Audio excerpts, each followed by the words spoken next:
Welcome back. तो गुफ्तगू का सिलसिला वहीं से आगे बढ़ाएंगे। हमारे साथ मौजूद हैं इंजीनियर उमर फारूक साहब, जो अल खिदमत फाउंडेशन सिंध के नायब सदर की हैसियत से फलाही खिदमत अंजाम दे रहे हैं। और ब्रेक से पहले हम बात कर रहे थे अल खिदमत फाउंडेशन की अचीवमेंट्स और इनके डिपार्टमेंट्स की, और अब इनसे सुनेंगे कुछ सक्सेस स्टोरीज बताने जा रहे थे। और ब्रेक के अंदर भी हमने बड़ी बातें की, और सक्सेस स्टोरीज का रेशो आपके पास बहुत ज़्यादा है। कोई चुलबुला सा बच्चा, कोई चटपटा सा वाक़या, किसी की ऐसी कामयाबी किसी शख्स की जिसको आज भी याद करके ऐसा लगता हो कि अभी का वाक़या है। देखिए, उस समय जब हम बच्चों के साथ होते हैं तो वो बच्चे आपको, ये जो हमारे ऑर्फन बच्चे हैं, ये तो आपको मुख्तलिफ जगहों में बहुत हैरान करते हैं। यानी ऐसा है कि आपको फीलिंग नहीं होता कि सोचने पे मजबूर कर देते हैं। हाँ, मतलब उनका टैलेंट इतना ज़बरदस्त है जो मतलब लोग उस तरह हम पहचान नहीं पाते हैं, या बेचारे रहते ही इसी पोजीशन के अंदर हैं कि वो शायद उस तरह खुल के चीज़ कर नहीं पाते थे। तो अब आप तालीम के अंदर भी देखें, मतलब हमने जब यहाँ पर शुरू किया अपने आगोश होम, तो हम यहाँ से एक टेस्ट लेते हैं जो हमारे इस्लामाबाद में मरी में हमारा एक आगोश होम है, और उसके लिए पूरे पाकिस्तान से टेस्ट होते हैं, और फिर जो बच्चे उससे क्वालिफाई करते हैं वो वहाँ पर जाके शरीक होते हैं, और ब्रू कैडेट कॉलेज की तरह, और उसके बाद बहुत हाई क्लास जो है वो उसका मेरिट है। तो वो हमारे यहाँ के बच्चे, जो हमें अंदाज़ा नहीं था, लेकिन वो छोटे छोटे शहरों के बच्चों ने वो टेस्ट पास किया और वहाँ पर जो है वो पहुँच गया। इस तरीके से हमारे शेखुपुरा के अंदर जो बहुत बड़ा हमारा आगोश होम है, वहाँ के बच्चे जो है वो आर्मी के अंदर, एयरफोर्स के अंदर, ठीक है, वहाँ पर वो उन्होंने क्वालिफाई किया और वहाँ पर गए। इस तरह इंजीनियरिंग यूनिवर्सिटीज़ के अंदर और मेडिकल यूनिवर्सिटीज़ के अंदर हमारे जो है वो वहाँ से बच्चे, तो हमारे यानी उन बच्चों को आप थोड़ा सा मौका अगर फराहम करते हैं तो वो बहुत एक्स्ट्रा ऑर्डनरी आपको बिहेव करके देते हैं, और ये उनकी सक्सेस स्टोरीज़ हैं कि जो बच्चे वहाँ से निकलते हैं।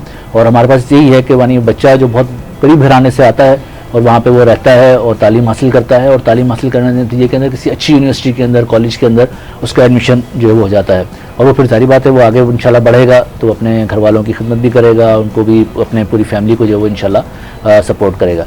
इस तरीके से हमारी जो माइक्रो फाइनेंसिंग का शोबा है उसके अंदर ही बड़ा, यानी कि जो इसमें ख़ासतौर पर ख़वातीन, हम उनको माइक्रो फाइनेंसिंग करते हैं तो वो बेचारी अपना बच्चों को भी पालती हैं, ठीक है ना, अपना घर बार भी चलाती हैं, मांगती नहीं हैं, और मेहनत करके अपना घर बार पालती हैं, और जब वो हर महीने हमें पैसे वापस करती हैं और बहुत जिम्मेदारी के साथ, बड़ी ज़बरदस्त सी बात। और फिर जब वो साल पूरा हो जाता है वापस कर देती हैं, तो वो अपना तय कर लेती हैं कि मैंने महीने के 20 रुपये अल खिदमत को देने हैं, और वो 20 रुपये की कोई शायद उस तरह अहमियत नहीं होगी, लेकिन वो इतनी बड़ी ज़बरदस्त चीज़ है कि वो 20 रुपये जो है वो कई लाखों देने वाले, करोड़ों देने वालों से बहुत बेहतर होगा कि वो 20 रुपये अपने कुछ ना कुछ निकाल के वो दे रही है। और मैं आपको बताऊं कि ये जो एक मिजाज होता है ना, मतलब लेने वाला और देने वाला, ये सिनारियो बड़ा चेंज है। ये आपकी सोच को, आपके विजन को, आपकी अकल को, आपके बोलने, बिल्कुल जैसे कहते हैं सबका दोगे तो वो 10 गुना बढ़ के मिलता है। तो अगर आपने 20 रुपए दिए तो वो आपको रिटर्न में उसके 40 रुपए जरूर मिलेंगे। तो वो ये तो एक सवाब के तौर पे वो करते हैं ना, लेकिन कॉन्फिडेंस, यानी आप लेने वाले हो तो आपका क्या कॉन्फिडेंस होगा, और आप देने वाले बन जाएंगे तो आपका बिल्कुल सिनेरियो चेंज हो जाएगा, आपकी एक्टिविटी चेंज हो जाएगी, आप सोचने का उठाकर चलने के काबिल हो जाएंगे, आपने सोचने का आपका विजन ही चेंज हो जाता है कि आप किस तरह से बड़ी चीज़ सोच सकते हैं कि मैं देने वाला हूँ।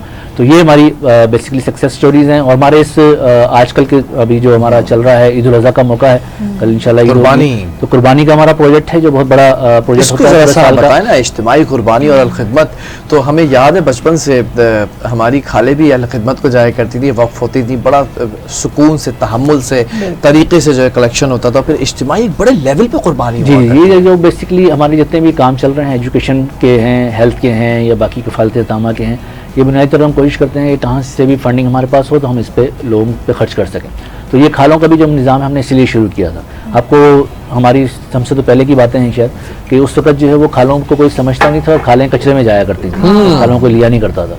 तो खिदमत ने तय किया कि हम खालें जमा करेंगे, और हमारे जो वॉलंटियर हैं उन्होंने जमा की, और अब भी पूरे पाकिस्तान के अंदर ईद वाले दिन हमारे वॉलंटियर्स जो है वो अपनी फैमिली के साथ ईद नहीं मना रहे होते, बल्कि नमाज़ पढ़ के निकलते हैं कपड़े चेंज करके, और वो खालें जमा कर रहे होते हैं, अपने कपड़ों को भी खून आलूद कर रहे होते हैं, और वो एक बहुत बड़ा काम समझ के ये करते हैं कि हमारे इस सब चीज़ों के नतीजे के अंदर हमारी भी कंट्रीब्यूशन होगी, कि हम पूरे माशरे के अंदर जो बेहतरी के लिए काम कर रहे हैं, लोगों की इमदाद कर रहे हैं, उसके लिए वो अपना कंट्रीब्यूट करते हैं। और ये इसका कोई नेमुल बदल इस दुनिया के अंदर मौजूद नहीं, अल्लाह ताला ही देगा। इतना ज़बरदस्त जज्बा होता है, खिदमत का जज्बा कहाँ से कैसे आता है, मतलब इसको आप ही बता सकते हैं क्योंकि आप 10 साल से I even can not explain this कि ये जज्बा ऐसा होता है कि मुझे कुछ करना है, मुझे कुछ ऐसा नहीं करना अपने लिए, जस्ट फॉर माई सेल्फ, मुझे सामने जो लोग हैं बैठे हुए, जो मेरे सोसाइटी के अंदर लोग हैं, मुझे इनके लिए कुछ करना है। ये सोच बहुत एक मज़बूत सोच होती है और बड़ा मुनफरिद किस्म का जज्बा है। बस ये वाइब्स ही हैं, मतलब कि जो चलती हैं, और आप के हमारे बुजुर्गों की से हम तक पहुँची हैं और हम नीचे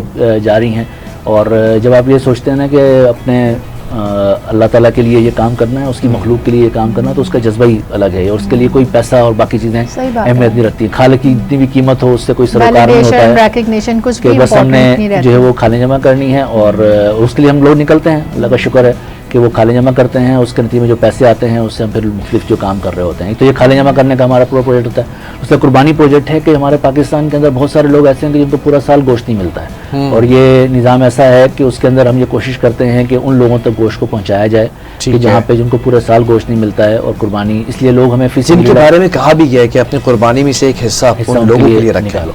तो जो वो फीसबिल्लाह हिस्सा होता है देने का, ये अल्लाह का शुक्र है कि जो लोग कुर्बानी करते हैं वो खुद भी अपने पड़ोस के अंदर, अपने अरीब करीब के अंदर अपने गरीब लोगों का जो है वह रखते हैं, हिस्सा भी रखते हैं और उन तक पहुंचाते भी हैं। उमर भाई एक सवाल है, इतनी गर्मी है और मौसम दर्जे हरारत भी, तापमान भी अगर देखें तो बढ़ता चला जा रहा है, गोश्त को प्रिजर्व करना और सही हालत में उन तक पहुंचाना, ऐसा नहीं कि अगर आप कराची की बात करें तो आप मलीर से चले और सुरजानी तक लेकर जा रहे हैं बाइक के ऊपर, वो गोश्त पूरा सड़ जाए खराब हो जाए तो उसकी भी कोई अहमियत नहीं है, उसको फिर उसके लिए यूजलेस हो गया। ये भी बड़ा निजाम होगा। उसमें हमारा ये जो सिस्टम है ना वो ये है कि मलीर से सरजानिया वो गोश्त लेने की जरूरत नहीं, जरूरत है मलीर में वहीं पे कुर्बानी होगी और वहीं पे तकसीम होगा। Very good. सरजानी में होगी वहीं होगा, टंडलार में होगी तो वहीं होगा, लाहौर में होगी तो वहीं होगा, शेखुपुरा में होगी तो वहीं पर तकसीम होगा। मुकामी सतह पर आप होगी स्ट्रांग है। अगर यहाँ पर भी हमें कराची में कोई कहता है मैंने शेखुपुरा के अंदर करनी है तो हमने उसके पैसे शेखुपुरा खिदमत को भेज देते हैं, वो वहीं पे जानवर लेके उसकी कुर्बानी करके वहाँ पे गोश्त जो तकसीम। और ये बात मैंने ऑनलाइन बहुत दफ़ा कही थी, चाहे वो हाफिज़ नईम रहमान साहब हो,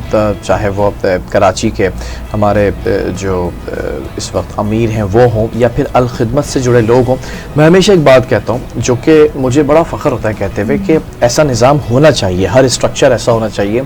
इस वक्त जमात इस्लामी से ज़्यादा ग्राउंड लेवल के ऊपर जो स्ट्रक्चर है ना वो किसी जमात का नहीं है और जमात इस्लामी से ही कनेक्टेड है अल खिदमत, और अल खिदमत से ज़्यादा जो ग्राउंड लेवल के ऊपर अगर बात करें हम, connection to connection, UC to UC, local सतह के ऊपर जो इदारे का काम होता है, जो एक एनजीओ का काम होता है या फिर जो एक सियासी जमात का नेटवर्क होता है, वो इनसे ज़्यादा कोई नेटवर्क स्ट्रॉन्ग हो नहीं सकता। और ये अभी से नहीं है, ये अरसे दराज से 40-50 दिहाइयाँ हमारे वालिद साहब का भी दौर अगर सुना करते थे तब से ये नस्ल दर नस्ल ये नेटवर्क स्ट्रॉन्ग है, तो उसका क्रेडिट भी आप लोगों को चाहता है। दूसरा एक तो हमारा ये तरीका है कि वहाँ पे कुर्बानी करेंगे तो वहाँ पे गोश्त पहुँच जाएगा। दूसरा हमारा तकरीबन 50% हमारी कुर्बानी जो है वो हम स्लाटर हाउस में करते हैं। अच्छा। और वो स्लाटर हाउस के अंदर पूरी हाइजीनिक पोजीशन के अंदर वहाँ पर हम उसको कुर्बानी उसकी करते हैं और उसके बाद उसको ठंडा किया जाता है, गोश्त को ब्लास्ट किया जाता है और वो पत्थर बन जाता है गोश्त, तो वो खराब होने का चांस नहीं होता। उसको आप 1 दिन के लिए 2 दिन के लिए भी आप ट्रैवल कर सकते हैं। इसलिए वो हम उसका पूरा निज़ाम बनाते हैं और वो पूरे अच्छे साइंटिफिक तरीके से, जदीद तरीके से जो है वो हाइजीन का ख्याल रखते हुए और फिर एक टाइम के ऊपर ही तकरीबन 1000-1500 जानवर जो वो ज़िबा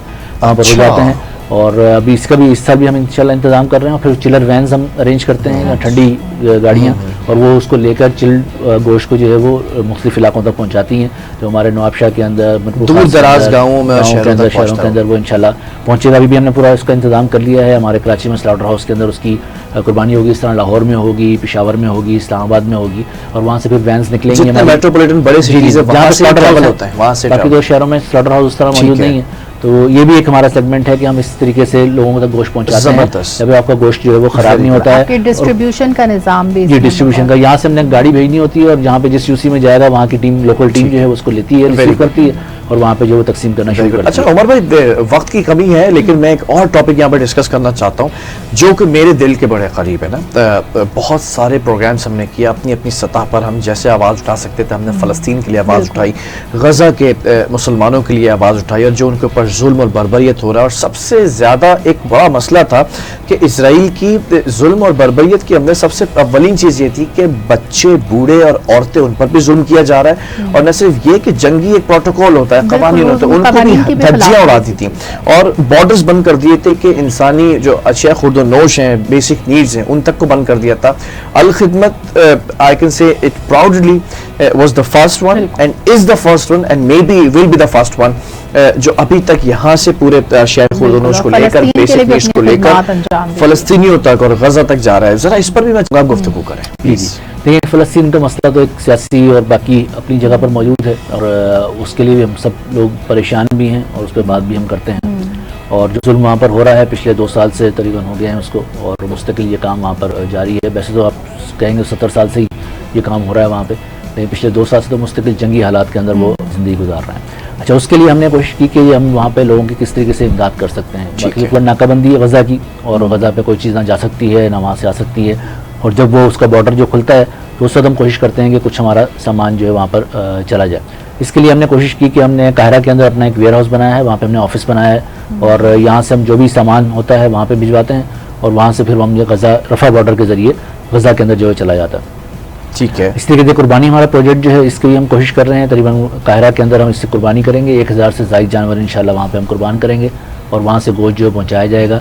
इस तरीके से काहिरा के अंदर जो है वो पनाह गुज़ीन कैंप भी बना हुआ है गज़ा के लोगों का, तकरीबन 1 लाख से ज़ायद पनाह गुज़ीन वहाँ पे मौजूद हैं, गज़ा के लोग मौजूद हैं, उनको भी प्रोवाइड किया जाता है। जी, वहाँ पे उनको खाना प्रोवाइड किया जाएगा। वैसे तो हम उनकी मुस्तकिल मॉनिटरिंग कर रहे हैं, उनकी मुख्तलिफ ज़रूरियात जो है पूरी कर रहे हैं। इस तरह गज़ा के अंदर भी हम चीज़ें पूरी कर रहे हैं। गज़ा के अंदर लोग हमारे मौजूद हैं, और वहाँ पर जो हम जो सामान भेजते हैं वही लोग वहाँ पे रिसीव करके। एक सवाल है उमर भाई कि ये भी कहा जा रहा था कि बॉर्डर्स नहीं ओपन हुए हैं, ये सब झूठ है, मिथ है, कोई भी चीज़ पहुँच रही है वहीं मिस्र तक मौजूद है, उससे आगे जा ही नहीं है। जरा इसकी भी क्लैरिफिकेशन कीजिएगा कि आए सामान जो लोग यहाँ से डोनेट करते हैं आप लोग को, या आप लोग अपने खुद साख्ता तौर पर लेकर जाते हैं, वहाँ तो रोक तो नहीं लिया जाता? जी, ऐसे ये रोक लिया जाता है। अच्छा। ऐसे ये जो कहते हैं कि जी बॉर्डर बंद है वो भी ठीक कह रहे हैं, जो बात कहते हैं कि जैसे हम कह रहे हैं कि बॉर्डर खुला भी है तो भी ठीक कह रहे हैं, क्योंकि कभी भी बॉर्डर बंद भी हो जाता है, कभी खुल भी जाता है। ठीक है। तो जब खुल जाता है तो जाना शुरू हो जाता है, जब बंद हो जाता है तो जारी जाता है। हो जाता होगा जब वो बॉर्डर बंद होता होगा। नहीं, वो यहाँ से हम जिस तरह आपको मिसाल दूं कि हमने पिछले साल जो कुर्बानी प्रोजेक्ट किया फ़लस्तीन के लिए,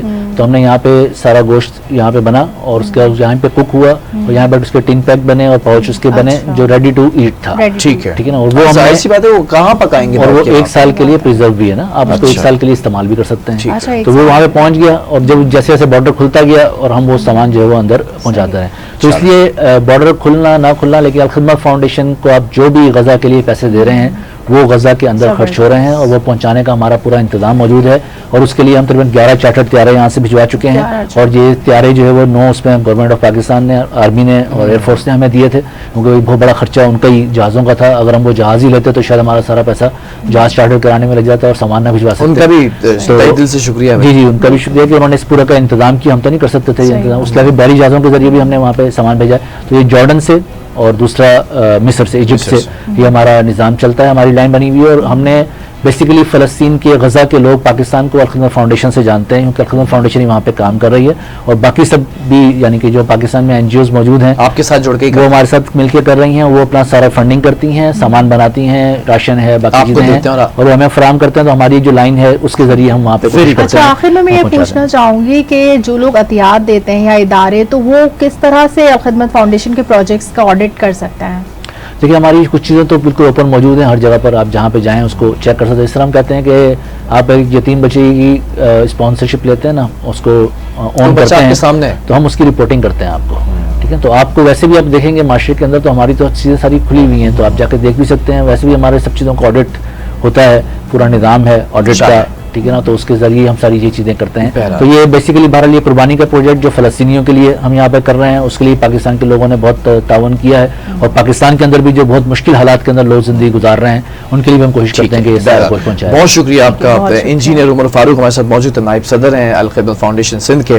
और इसी तरह जो लोग काम कर रहे हैं, ये कहते हैं ना कि बारे दुनिया में रहो गम ज़दा या शाद रहो, ऐसा कुछ करके चलो या कि बहुत याद रहो। इसी टैगलाइन के साथ साथ मैं चाहूँगा कि आप इजाज़त दें मेरे खूबसूरत से फरिश्ता से गेस्ट को, और मेरी खूबसूरत सी को होस्ट को, और मेरे पूरे पैनल कंट्रोल रूम को, मेरे स्टूडियो के लोगों को जो बड़ी मेहनत के साथ काम करते हैं। और आज आप सब घरों में बैठे हुए, आप सबकी छुट्टी का दिन है, लेकिन इन लोगों की मजाल है कि आज छुट्टी हो या ईद के दिन छुट्टी हो, सारे लोग काम करते हैं। मैं तहे दिल से इन तमाम लोगों का शुक्रिया अदा करता हूँ, और इनके घर वालों को एक पैगाम देता हूँ, इनसे रूठा नहीं करें, इनसे नाराज नहीं हुआ करें, इनके साथ लड़ा नहीं करें। ये बड़ी मुश्किलों के साथ पैसे कमा रहे होते हैं, बड़ी मुश्किलों के साथ हक हलाल की जो है वो कमाई करते हैं और हलाल कर रहे होते हैं बेसिकली। तो एक दफ़ा फिर आप सबको सलाम है। मेरे जो चैनल के जितने भी लोग जो काम करते हैं, ड्राइवर से लेके स्पॉट बॉय से लेके कैमरामैन से लेके पैनल कंट्रोल रूम से लेके एडिटर से लेके जो एक शख्स है, बिलाल भाई का आपको सलाम है, और आपसे शदीद मोहब्बत है मुझे ना। इसी के साथ पैगाम पूरा हुआ। मुझे मेरी पूरी टीम को दीजिए इजाज़त। अल्लाह हाफ़िज़।